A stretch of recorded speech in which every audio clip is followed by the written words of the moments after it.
Ah ouais, une bonne vieille gifle. Un bon vieux score de Bundesliga pour nos amis parisiens et Luis Enrique. Mec, qu'est-ce que tu as fait? Tu as créé quelque chose de beaucoup trop fort, dangereux. Casper Schulmand n'en croit pas ses yeux. Edmond Tapsoba prend le premier maillot post-Ballon d'Or d'Ousmane Dembélé, celui-là. Faudra pas le revendre. C'est un bel objet de collection. 7-2 pour le Paris Saint-Germain, doublé de Doué aussi. Son retour en Champions, on l'avait vu ce week-end en Ligue 1. Il est de retour là. Après son match contre Strasbourg, Kfara, Mendes, Dembélé, Vitinha, Pacho, le premier but de sa carrière parisienne. Tout le monde a marqué et Paris est de retour tout en haut. Un massacre pour les Parisiens qui prennent la première place du classement. Ce sera sans doute une campagne de Champions, de phase de Ligue, en tout cas, moins stressante pour les Parisiens qui là ont fait un grand pas en direction de la qualif. Si je dis pas de bêtises, l'année dernière, le cut-off du top 8, pour finir top 8, c'était 16 points. Donc, après 9 points en 3 journées. Paris est bien placé, 2 matchs à l'extérieur en plus, Leverkusen et le Barça. Paris est pas mal, va recevoir dans 2 semaines le Bayern, ce qui va être un méga match. Mais ouais, ce soir, Arsenal Athletic 4-0 pour les Gunners. J'avais le match en double écran. Demain, je le regarde bien. Et on s'en fait une petite vidéo. Villarreal City. City, encore un but d'Erling Haaland. Et City, ils avaient besoin d'une victoire. Ils ont désormais 6 points. Ça leur fait du bien. L'Union qui est encore tombée à la maison. Encore 0-4. Cette fois contre l'Inter, qui est parfait aussi. 3 sur 3, 9 sur 9. Le PSV Eindhoven contre Naples. Ça, c'était un des gros résultats du soir. 6-2 contre Naples. Naples réduit à 10.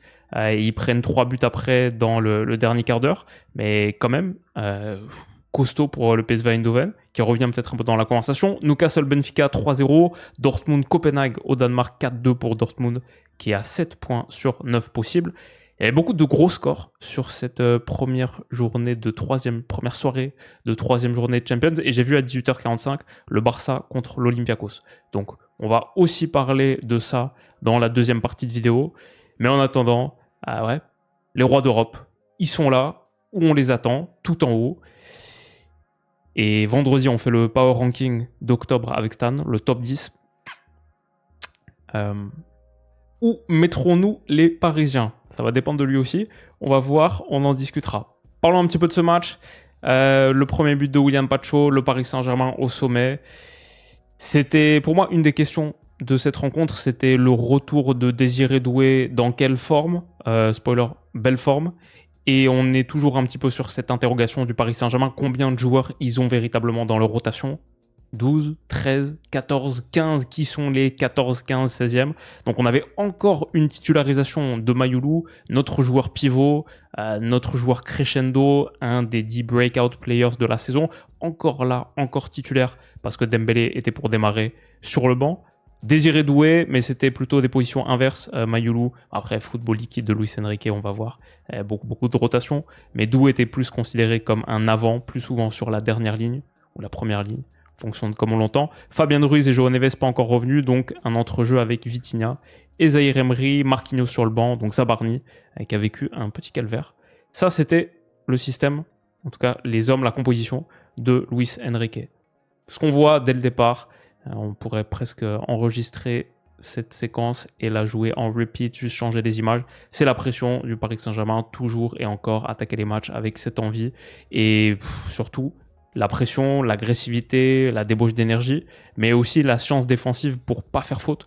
Beaucoup d'occasions et de vraies situations de but, beaucoup de buts tout court, venus du PSG dans ce match, avec des phases de pression où c'est contact 50-50, ça peut-être 10% d'engagement en plus, ou mal placer la jambe, ça peut faire faute. Et le Paris Saint-Germain gagne beaucoup de ballons propres dans le dernier tiers. Ça, c'est une pression efficace. Et quand Nuno Mendes fond sur son vis-à-vis comme ça, gagne ce ballon propre dans les 30 mètres, même si le mec est déséquilibré, même s'il finit au sol, Gil Manzano a pas mal laissé jouer, mais quand même, il faut avoir la science défensive pour réussir cette bonne intervention. Ballon gagné par Mendes. Ça arrive dans les pieds de Mayoulou, qui gagne le coup franc. Et là, on a vu un petit peu, ça m'a fait penser à quand on avait fait une vidéo Coupe du Monde des clubs, l'analyse du coup franc de Vitinha pour à l'époque João Neves, bien sûr, la tête plongeante de João Neves toujours.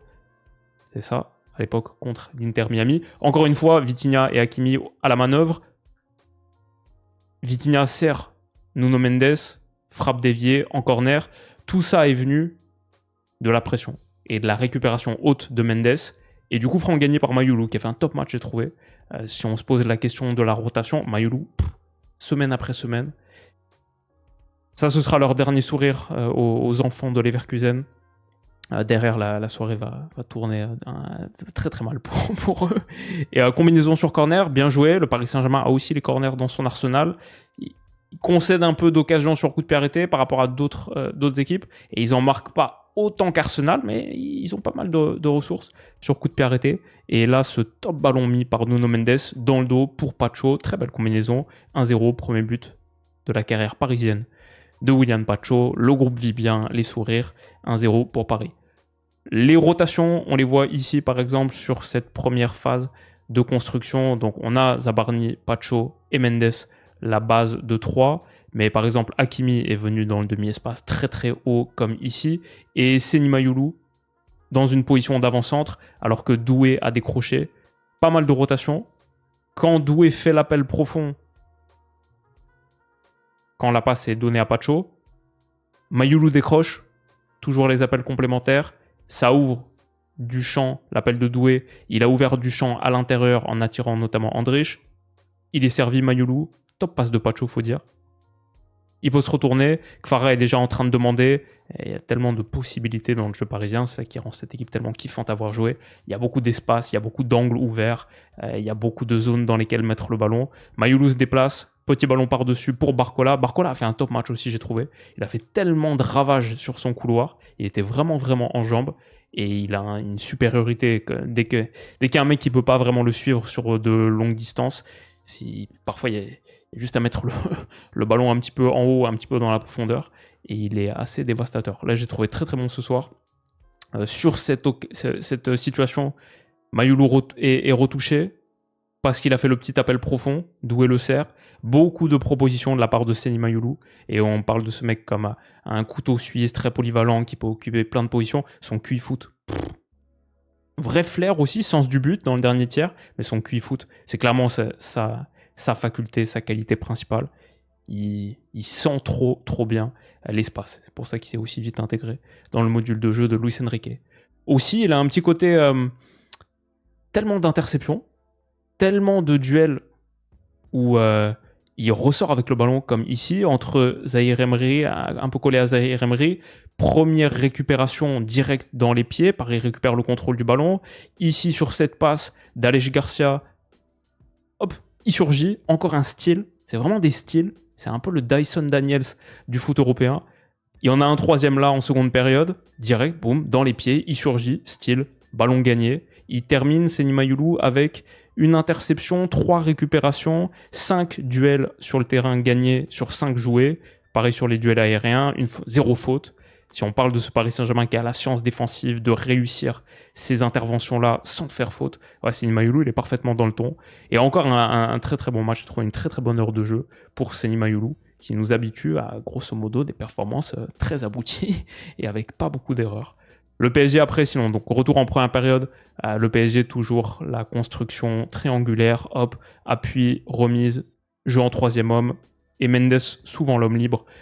Quand ton homme libre, il peut sur sa première touche percuter entre deux comme ça et réussir ce geste, si vous vous souvenez, c'est le grand pont, pied droit, et après la pulsion turbonucléaire de Nuno Mendes, comme ça dans le demi-espace, l'accélération. Alors, il la met dans la profondeur, ils se disent peut-être que c'est Barcola, c'est Doué, et Doué, il a beaucoup de qualités. Peut-être la seule qu'il n'a pas, c'est l'accélération dans le grand espace, lancée dans le dos de la ligne. Bref, c'est pas Bradley Barcola, mais c'est pas grave. Il y a eu un geste élite de Nuno Mendes, et on a un second là de Doué, qui a réussi à se jeter, à contester le ballon, le 50-50, et au sol, reprendre possession du cuir. Son adversaire est dépité. Magnifique geste en vrai.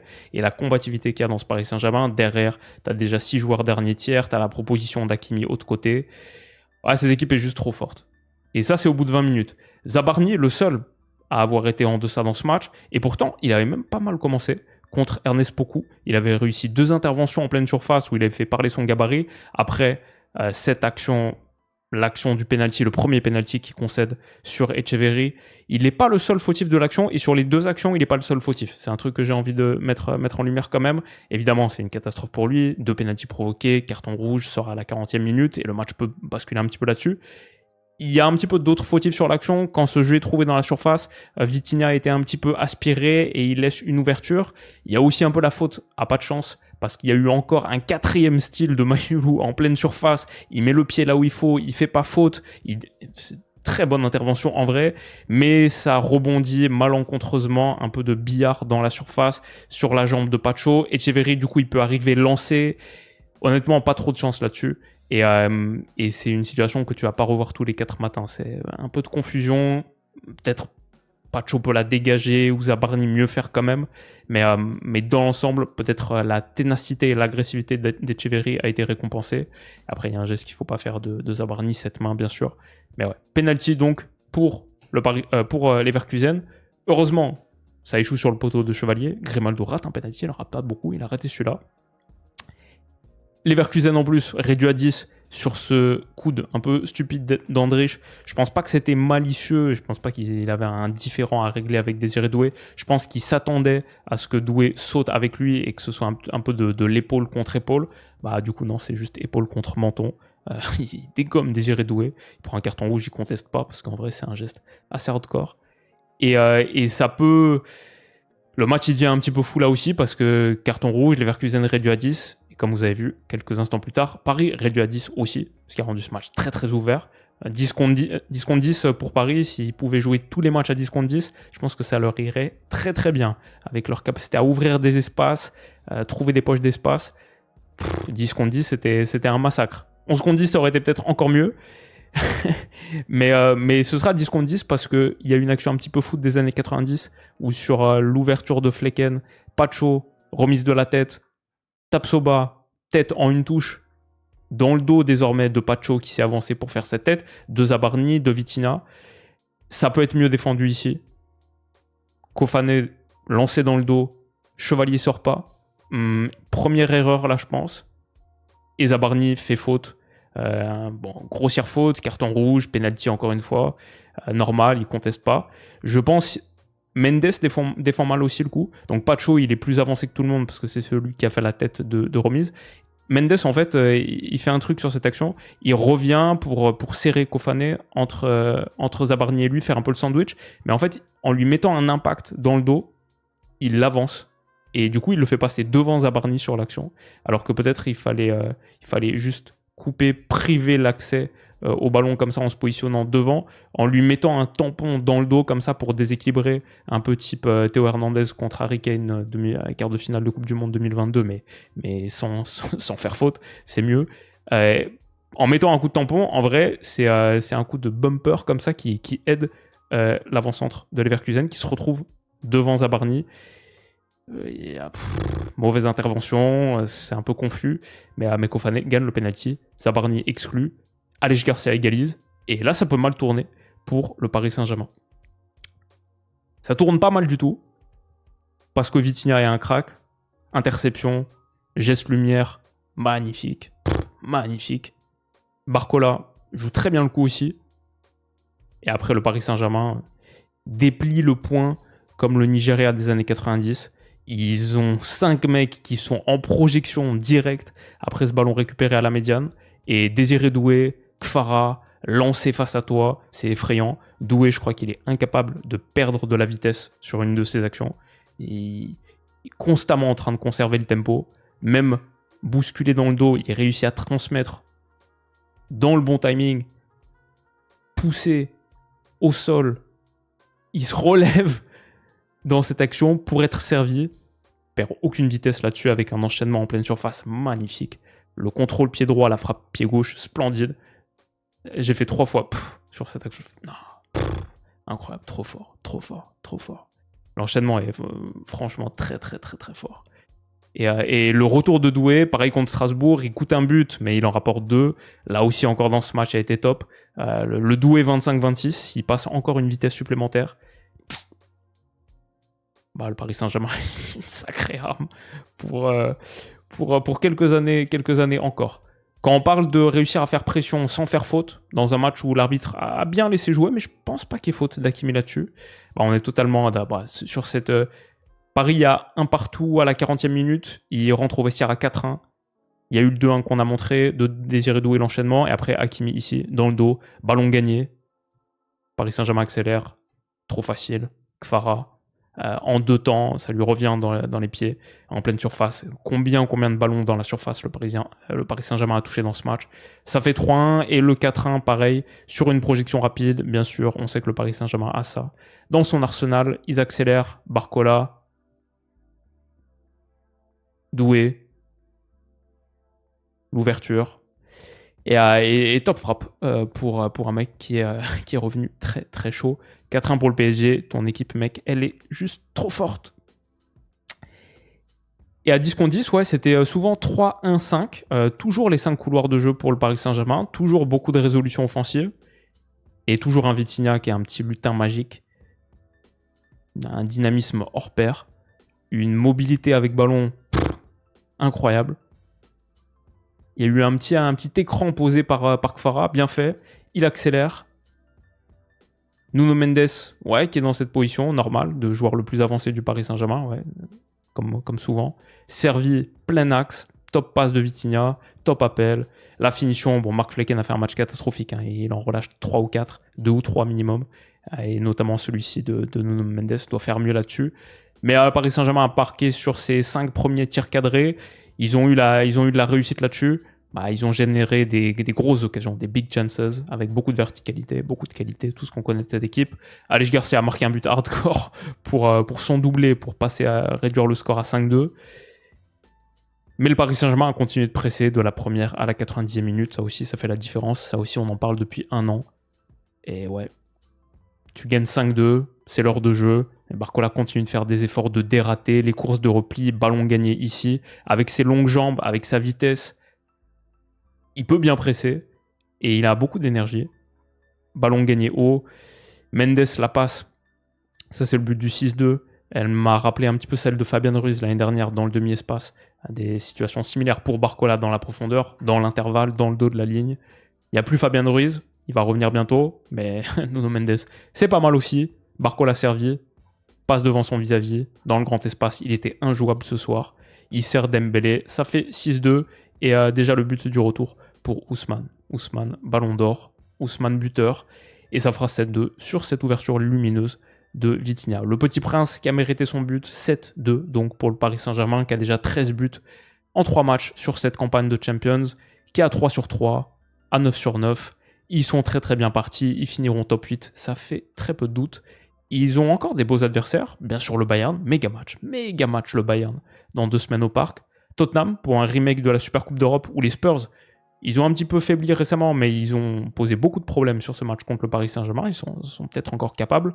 L'Athletic Bilbao, le Sporting et Newcastle pour boucler cette phase de ligue pour le Paris Saint-Germain, qui a vraiment pris le large et qui a pris une avance substantielle sur au moins la 9e place.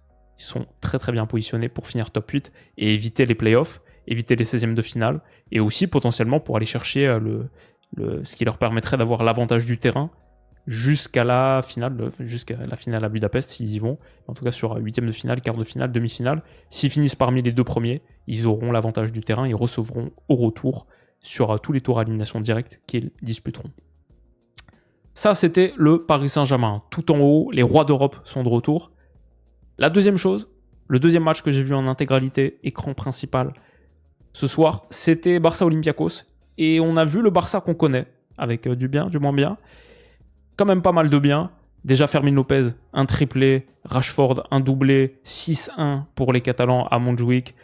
Ça leur fait du bien d'enchaîner avec une victoire, de retrouver un petit peu de confiance. Rashford donne le ballon du match à Fermin, il appelle faire. Il lui donne. Flick, voilà, ça c'est la posture de bras qu'on veut voir, anti-Flick. Pas des folies de la dernière fois. Il n'était pas suspendu en Champions, on ne le reverra pas tout de suite en Liga. Bien sûr, Fermin Lopez triplé, et le Barça qui aligne donc Fermin, ok, Pedro Fernandez, tellement de Fernandez au Barça, Tony Fernandez qui était là, et Pedro Fernandez, il y en a un autre que j'ai oublié.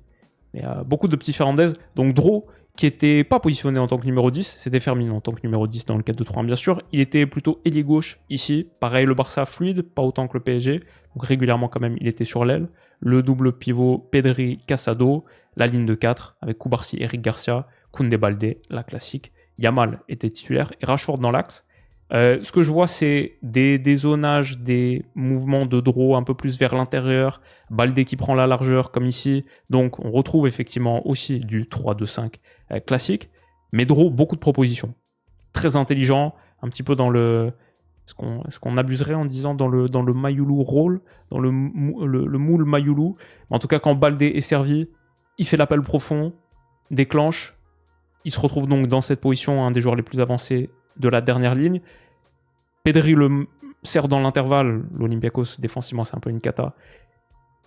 Mais cette passe, elle est pas mal. La passe jambe angle droit. Là, c'est le vrai putter de golf qui a été sorti par Pedri. Magnifique passe pour Draw. Le contrôle orienté, typique de la Masia. Il se met dans le sens du but. Baldé vient l'assister sur la largeur. Yamal demande autre largeur. Il y a tout de suite beaucoup d'espace. Et Draw, il envoie une petite talonnade magnifique. Donc franchement, top match, bien sûr de Fermin, mais aussi de Draw.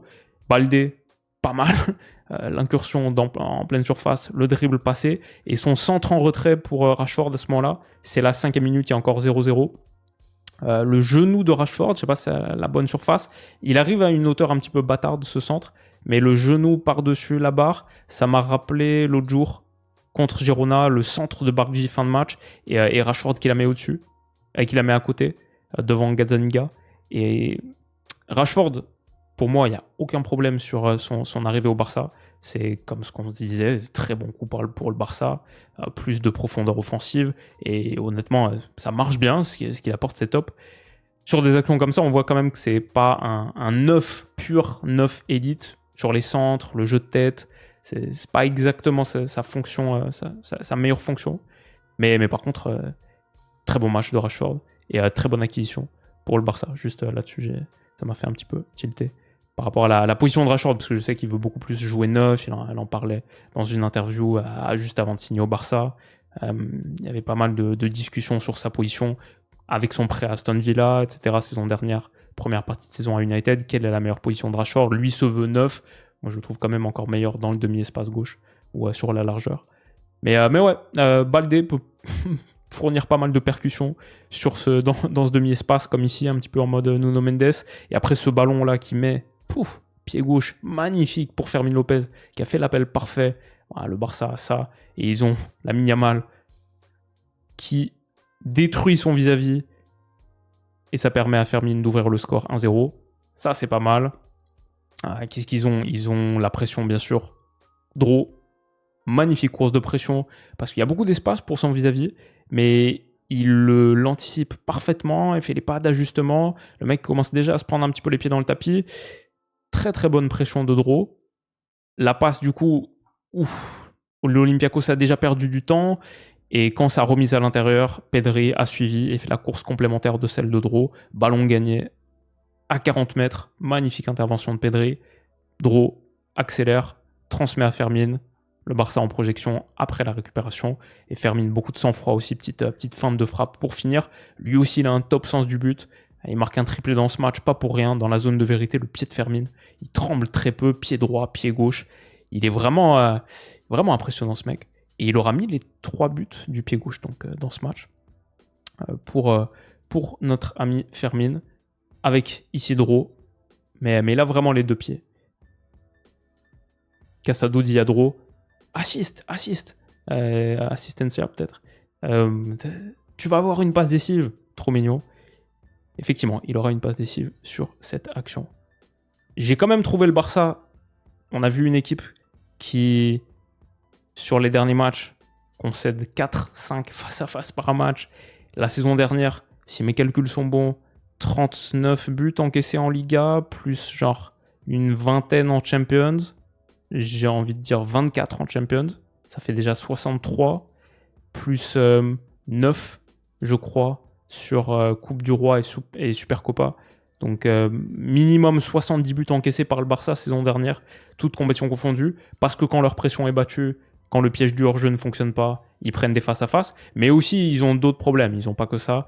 Sur les centres, il y a pas mal de fébrilité, que ce soit au second poteau, ça ferme assez mal le second poteau, mais aussi, là c'est le but annulé d'El Khaby, ça va donner pénalty au bout, et ça fera effectivement 2-1. Mais sur ce centre de Podence pour El Khaby, dans les 6 mètres, entre Garcia et Koubarsi, c'est dur d'être pris comme ça. Et bon, ça donnera pénalty, mais des moments, même à la 15e seconde, quand Baldé perd un ballon très très dangereux et que Podence sort une belle frappe extérieure de surface, des moments où le Barça quand même est bien friable défensivement, ça aussi c'est le Barça qu'on connaît. 6-1, c'est un score très Barça. Ça pourrait être 6-2, ça pourrait être 5-2, c'est plein de scores qu'on a vu l'année dernière, les 5-4, les 4-4. Ils encaissent pas mal de buts, 7 en demi-finale de Champions bien sûr, et là un de plus contre l'Olympiakos, ce qui fait qu'ils ont aucun clean sheet en Champions, et si je dis pas de bêtises, je crois qu'ils ont 3 clean sheets sur 12 matchs cette saison. Donc, encore une fois, ils prennent pas mal de buts. Je crois qu'ils ont pris 10 buts en Liga, c'est genre 10.5 XG, autant que le Celta Vigo, un peu plus que le Celta Vigo, autant que peut-être l'Espagnol Barcelone. Bref, pas de très bons totaux. Par contre, bon, sur jeu placé, face à un Olympiakos qui a déjà commencé à abandonner à l'heure de jeu et qui est physiquement un peu cramé, quand tu laisses Rashford, Fermin combiner comme ça, il y a genre un double 1-2 au bord de la surface, et à la fin, Fermin lance Rashford dans la petite profondeur, penalty gagné, transformé par Yamal, ça fait 3-1.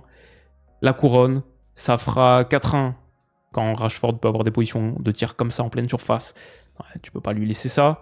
Ça fera 5-1 quand Rooney Bargi, qui fait de très bonnes entrées récemment, qui utilise très bien son temps de jeu récemment, je trouve, et passe un petit flip-flap, café crème, élastico sur son gars, et tombe sur le centre, mais c'est pas grave. Fermin reprend pied gauche. Ça fait 5-1, et ça fera déjà des petites gifles sur la tête de Bargi ici, qui prend cher. Mais ouais, franchement, il me fait bien kiffer. Il utilise bien son temps de jeu.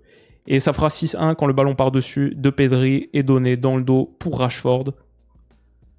Il finit en mode Mbappé contre Subasic, finale de Coupe du Monde 2018. Le gardien est pris à contre-pied, 6-1 pour le Barça. Eux aussi, ils avaient besoin de... Enfin, eux avaient besoin de cette victoire, après avoir perdu contre le Paris Saint-Germain à Montjuïc. Ils sont désormais à 6 points, ils se remettent bien, et au classement, ils sont, 9e, avec 3 matchs. Le Real joue demain contre la Juve, Karabakh joue demain, eux, ils sont parfaits, ils peuvent rejoindre le Paris Saint-Germain, l'Inter et Arsenal, tout en haut du classement. On va regarder un peu plus le classement maintenant, après 3 journées. Mais bon, surtout après 4, surtout après 5, et on va regarder les matchs de demain. Qu'est-ce qu'on a ? Francfort-Liverpool, ça m'intéresse beaucoup. Liverpool doit rebondir 4 défaites d'affilée. À l'Eintracht, ils peuvent marquer des buts, mais ils peuvent en prendre aussi. Sacré Francfort. Liverpool doit gagner. Après 4 défaites d'affilée, Liverpool doit gagner. Il y a bien sûr Marseille qui a l'opportunité de prendre une très très belle option sur la qualif, qui est tout feu tout flamme en ce moment, qui est une des meilleures attaques d'Europe, et qui en a passé 4 à l'Ajax, 6 au Havre, 3 à Metz, qui marque beaucoup de buts. Est-ce qu'ils vont le faire à Lisbonne ? Et le Real contre la Juve. Ça m'intéresse beaucoup. Ça m'intéresse beaucoup parce que le Real, de toutes les équipes, quand vendredi on va faire notre power ranking avec Stan, c'est peut-être celle que j'ai le plus de mal à positionner. Donc ce match, je serai très très très attentif. Et demain, vous aurez votre vidéo sur Arsenal Atlético. Ce soir, c'est NBA aussi. Houston Rockets, OKC à 1h30 et Warriors Lakers à 4h. Bon, du coup, je pense pas que je pourrais le regarder, même le match d'1h30, parce que demain, on bosse. Mais j'ai regardé par contre sur la chaîne des Rockets le petit résumé documentaire de leur off-season. Ça m'a trop hypé. Mon ami Kevin Durant et YouTube qui a changé de player apparemment. Alors pas sur ma chaîne. Moi, ma chaîne, elle n'a pas été mise à jour. Je suis pas les Houston Rockets. Apparemment, je mérite pas ce nouveau player. Je sais pas s'il est bien, pas bien. Qu'est-ce qu'on en pense ? Assez joli les icônes. Voilà, c'est la fin de cette analyse. On aura parlé des mises à jour de YouTube. J'espère que cette petite vidéo tranquille, Paris-Barça, vous aura plu. Rendez-vous demain pour plus de Champions, beaucoup plus de Champions. On aura 2 vidéos demain. Et après, ce sera Power Ranking avec Stan. Prenez soin de vous les gars, et à demain.